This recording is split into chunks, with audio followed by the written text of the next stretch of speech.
Para sa akin po, itong ground na ito, threats, inciting to sedition, ito po ay isa sa pinakamalakas, kung hindi pinakamalakas na ground. Para sa akin po, as the endorser of the Sabali et al. Complaint sa kapagbabasa ko ng records.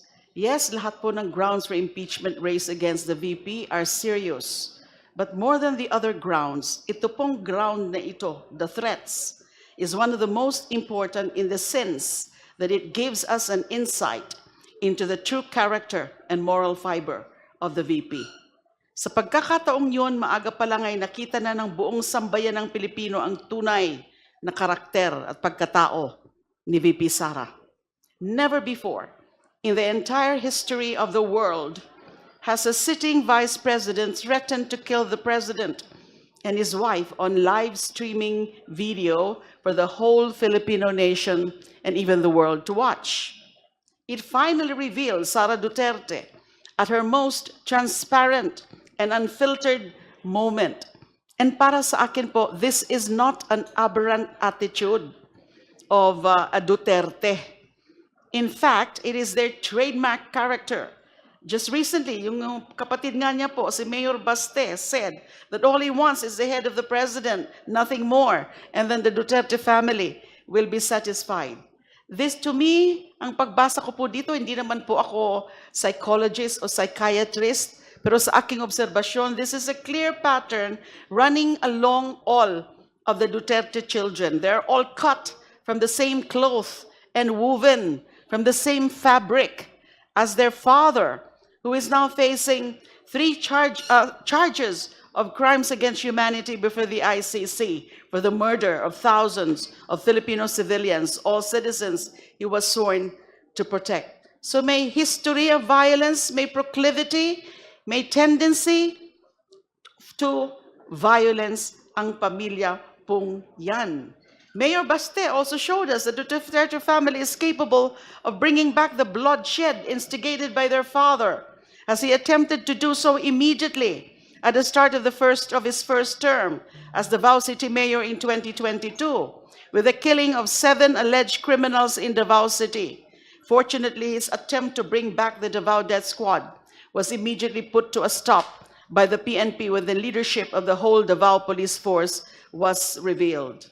The Davao City Police was no longer the Davao Death Squad that the children grew up with and got used to running their errands, including the occasional execution of enemies, as attested to by DDS leader Arturo Las Cañas. Mayor Baste's failed revival of the DDS is also just a poor copy of his sister's record in the EJK business. According to Las Cañas, then Mayor Sara, together with the then City Police Chief and now Senator at Large Bato de la Rosa, were the ones to come up with Oplan Tokhang as an operation modus of the DDS. Marami pong sinabi si Las Cañas sa kakayahan ni VP Sara na maging katulad ng kanyang tatay. Kaya nung sinabi ni VP Sara na kumuha na siya ng hitman para patayin ang first couple, hindi po yun biro. Siya po mismo ang nagsabi, no joke, no joke. Hindi biro ang pagbabanta ni VP Sara sa buhay ng Pangulo at unang ginang. Na ginawa niyang bantang ito ay hindi na alegasyon. Napanood po natin ito sa live streaming video. Nung gabing yon, nakita natin ang totoong Sara Duterte. Nanlilisik ang mata, halos bumula ang bibig, at lumabas ang dugo sa tenga dahil tila ba sasabog na ang kanyang ulo sa galit dahil sa pag-detain sa kanyang chief of staff dito mismo sa loob ng batasan.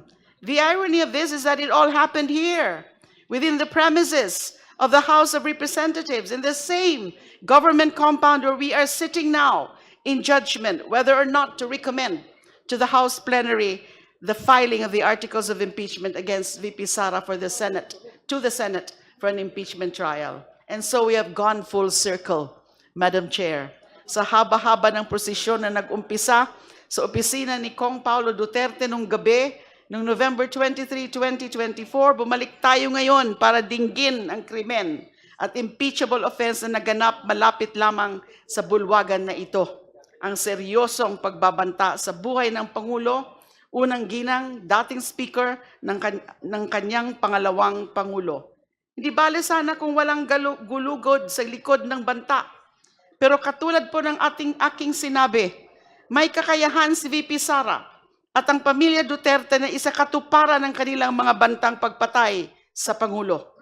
Sa katunayan, ilang beses na nilang hinahilintulad ang Pangulo sa libo-libong drug addict na pinapatay ng kanilang tatay.